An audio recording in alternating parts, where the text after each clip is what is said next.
Hi YouTube. Okay, just another follow-up video on these audio. One is an answering machine and voice memo recorder, and the other one's a voice memo recorder. I took the liberty of opening things up, and we're gonna have a look inside. I don't really have much use for this anymore because, of course, it's all obsolete, and basically I don't have a micro cassette, and we're using digital recorders now anyways. So I took the screws out. Let's have a look at this thing and just get an idea of what it's made of. What I found interesting was it's made in Austria by Philips. It looks like 1991, it says here. So let's see what was involved in 91. So we'll open it up. See if there's anything interesting in here or parts that we can borrow.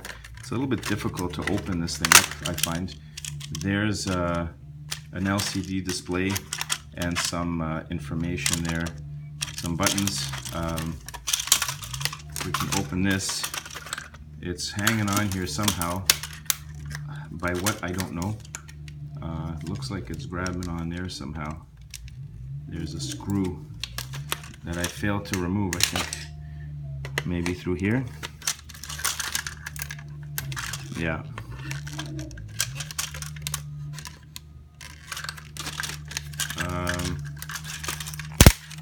Or not.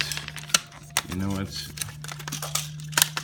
I'm just gonna remove this thing brute force way because I have no plan on keeping this for any other purpose. Okay, so there's the board.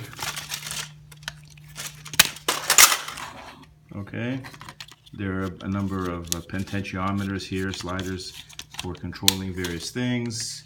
I'm not sure if I have a need for that or not. A few of these little micro buttons, they're not too expensive to buy anyway. There's the mechanism for the tape. That's, I guess, a wheel that flips back and forth for rewinding forward. A nice motor in there.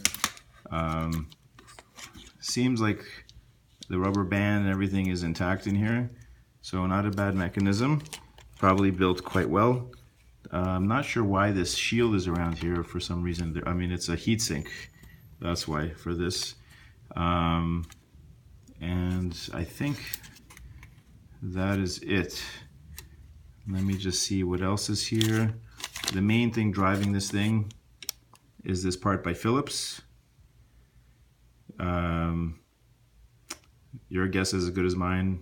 Date-wise, I mean, 89. It seems to match up with this build around 90, 91. And there's some stuff there. Again, you know, built quite well. What kind of caps are they using? NKL. Okay, so that is the voice memo recorder. There's a speaker here. I'm not really too excited about keeping that, so that's garbage. Now, this is the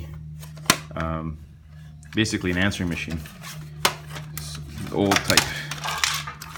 So quite complicated. Let's see what's inside here. Japan, build date, I'm not really sure.